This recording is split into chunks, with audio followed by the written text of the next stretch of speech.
Siéntanos bienvenidos, vamos a continuar con el módulo Neumatología. Vamos a orar todos, amados hermanos. Amado Dios Todopoderoso, te damos nuevamente las gracias por permitirnos, Señor, un día más de vida. Señor, te pedimos que obres en cada vida, en cada corazón, Señor amado. Ten piedad, Señor, de tus hijos. Ayúdalos, Señor, cada día, fortalece sus espíritus y permítelos continuar en tu obra. Gracias, Padre, por tu bendito amor, tu misericordia y tu gracia para con cada uno. Así te encomendamos, Señor, la clase del día de hoy. Seas tú hablando a nuestros corazones.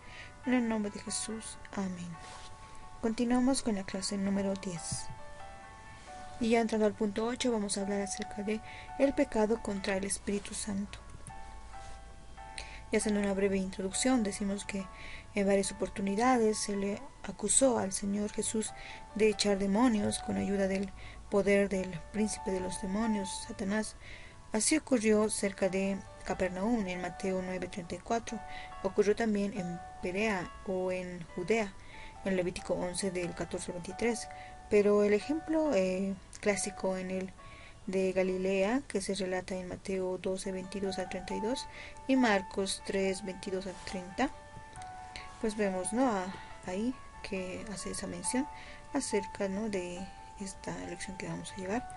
Vemos también acá la controversia relativa al pecado, ¿no? Y acá nos dice el pecado que no tiene perdón de Dios. Vemos un punto muy importante que es la causa de la controversia. En Mateo capítulo 12, versículos 22 al 23 nos dice así la palabra de Dios. Entonces fue traído a él un endemoniado ciego y mudo, y le sanó de tal manera que el ciego y mudo veía y hablaba. Y toda la gente estaba atónita y decía: ¿será este aquel hijo de David? La controversia comenzó entonces cuando el Señor sanó a un hombre. El caso era difícil porque el hombre era ciego y mudo, lo cual probablemente incluía, ¿no?, la sordera. Y todo ello porque estaba poseído, ¿no?, por un demonio. Esa semejante ¿no?, combinación de males hacía que su caso pues le resultara de curación imposible a un exorcista, ya que no podía comunicarse con una persona ciega, sorda y muda además. Entonces, por lo tanto, la curación efectuada resultaba tanto más sorprendente aún. Además, todos sus males fueron curados de inmediato. Como resultado, pues la gente estaba asombrada y decían que Jesús era el hijo de David. Al decir esto, estaban reconociéndolo como el Mesías, y esto fue lo que despertó la reacción de los fariseos.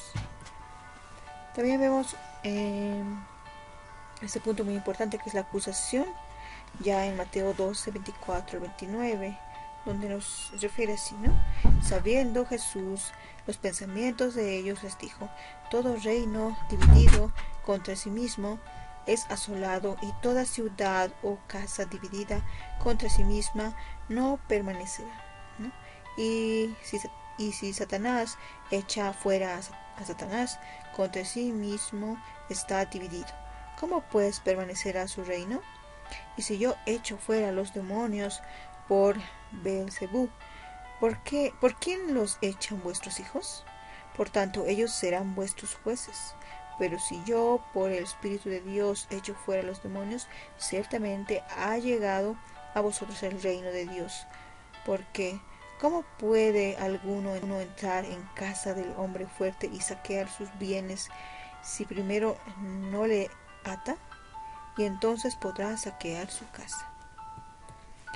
De modo que los fariseos, ¿no?, lanzaron su acusación contra Jesús. Lo que dijeron fue sencillamente esto, ¿no?, que Satanás está complaciendo a su amigo Jesús, para lo cual expulsa, ¿no?, demonios de los hombres. ¿Quién va a querer seguir a una persona que es amiga de Satanás, como evidentemente lo es Jesús? Así decían, ¿no? Y bueno, en respuesta a esto, pues la respuesta de Jesús consta de 3 partes muy importantes, ¿no?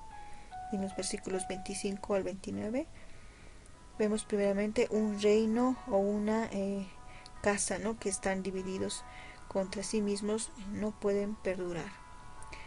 En otras palabras, pues Satanás no va a destruir su propio reino, aunque podía ocurrir que permitiese, ¿no?, que los exorcistas judíos expulsaran demonios con el fin de confundir, ¿no? Esto no sería igual a la división neta que estaba ocasionada, ¿no?, ocasionando la obra de Jesús de expulsar demonios de los hombres.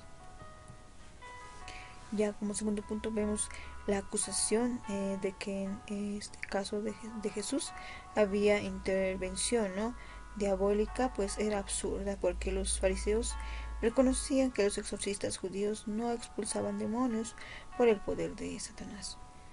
Aparentemente, pues no todos los exorcistas eran engañadores y tenían éxito en algunos casos, pero el hecho de que tantas personas acudieran a Jesús con ese fin indica que no siempre tenían éxito. Como tercer punto encontramos la única conclusión, pues lógica, que se puede deducir de los hechos es que había llegado el reino de Dios, y el mismo hecho de que Cristo había comenzado a atar a Satanás arrebatándole sus víctimas demuestra que el reino había llegado. Y el poder con que Cristo realizaba estas liberaciones era el poder del Espíritu de Dios. Ya viendo en este punto la naturaleza del pecado. Y vemos, ¿no?, también acá nos va a hacer mención acerca de la blasfemia también contra el Espíritu Santo. ¿De qué se refiere todo esto? Pues vamos a ver que este pecado tiene tres características, ¿no? Pues primeramente estaba dirigido contra el Espíritu Santo. En Mateo 12, 31 y 32 podemos ver, ¿no? Los fariseos se habían puesto del lado de Satanás cuando acusaron a Jesús de estar asociado con él. Y la acusación no estaba, ¿no?, dirigida contra Cristo simplemente, sino esta acusación también era contra el Espíritu por cuyo poder Cristo sacaba a los demonios. ¿Qué quiso decir el Señor, por tanto, cuando declaró que un pecado contra el Hijo del Hombre tiene perdón, pero no un pecado cometido contra el Espíritu? Pues quiso decir que los hombres pueden no entender, ¿no?, su ministerio, y que si bien esto mismo resultaba deplorable, se podía perdonar. Pero por ninguna razón debían haber dejado de comprender lo que era, ¿no?, el Espíritu, lo que era, ¿no?, el poder del Espíritu, porque dicho poder ya era conocido en la época del Antiguo Testamento. Entonces no era posible que no comprendieran, ¿no?, el poder del Espíritu, y que siguieran, ¿no?, prefiriendo las cosas de las tinieblas, ¿no?, a la luz, y las obras de Satanás a las de Dios, y esperar, ¿no?, ser perdonados. Y no, pero es que existe, dice, la posibilidad de una oposición a la influencia divina, tan persistente y deliberada, ¿no?, como consecuencia de una constante preferencia por las tinieblas antes que la luz, que el arrepentimiento y por lo tanto el perdón se vuelve imposible. Entonces la eficacia de la gracia divina se mantiene inalterable, ¿no?, pero el pecador se ha colocado en tal posición que su efecto en él, ¿no?, queda excluido. Vemos también que la gracia, como la comida corporal, puede ser rechazada hasta que se pierde la capacidad para recibirla. Lo que Cristo hace es advertirles a los fariseos que ellos se encuentran peligrosamente cerca de esa situación, contra los dictados, ¿no?, de la razón y la justicia. Deliberadamente, pues habían tratado como diabólica una obra de la más sorprendente misericordia y bondad de Dios. También le determinó, ¿no?, una situación especial. El hablar contra el Espíritu Santo no era mera cuestión de pecar con la lengua.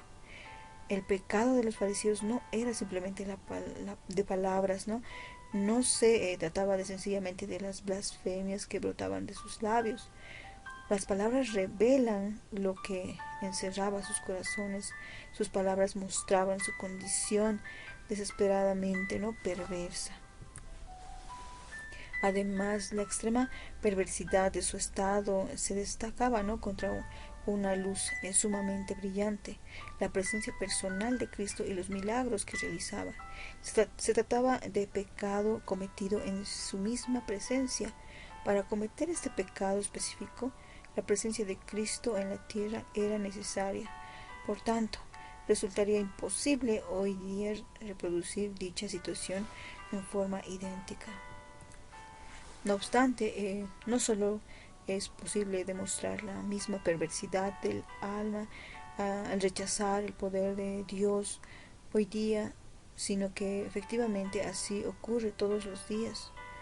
En los tiempos de Jesús, el pecado imperdonable consistía en atribuir a Satanás las obras del Espíritu de Dios y rechazar las evidencias de su poder en cualquier época es también cometer un pecado imperdonable. También era una condenación eterna para el alma. En el versículo 32 podemos ver, ¿no? Tal rechazo pues evidencia, ¿no?, es evidencia de un corazón endurecido que jamás puede perdonarse. No porque Dios retire su gracia, sino porque el hombre se retira de todo contacto posible con Dios. El perdón en tales circunstancias no podrá no recibirse jamás en esta época y por tanto en ninguna otra, ya que el destino eterno del hombre se determina en la vida presente. Podemos llegar a la conclusión de que mientras el hombre respire, ¿no?, se le puede perdonar cualquier pecado.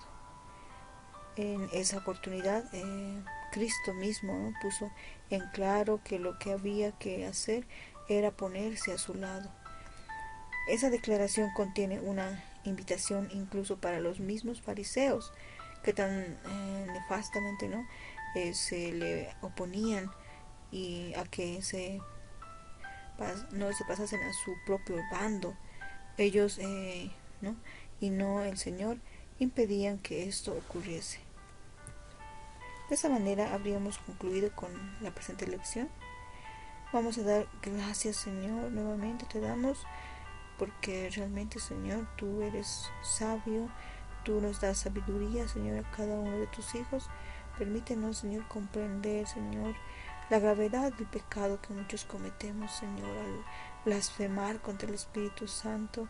Padre amado, te rogamos por aquellas vidas, Señor, que no conocen a Cristo. Padre, tú, Señor, toca sus corazones y llámalos, Señor, a tu servicio. Hazles comprender, Señor, todas esas verdades que tú nos dices a través de tu palabra, Señor amado. Sé tú hablando en nuestros corazones, Padre. Te encomendamos así nuestras vidas y pedimos, Señor, sabiduría, dirección para poder comprender, Señor, tu santa voluntad. En el nombre de Jesús. Amén.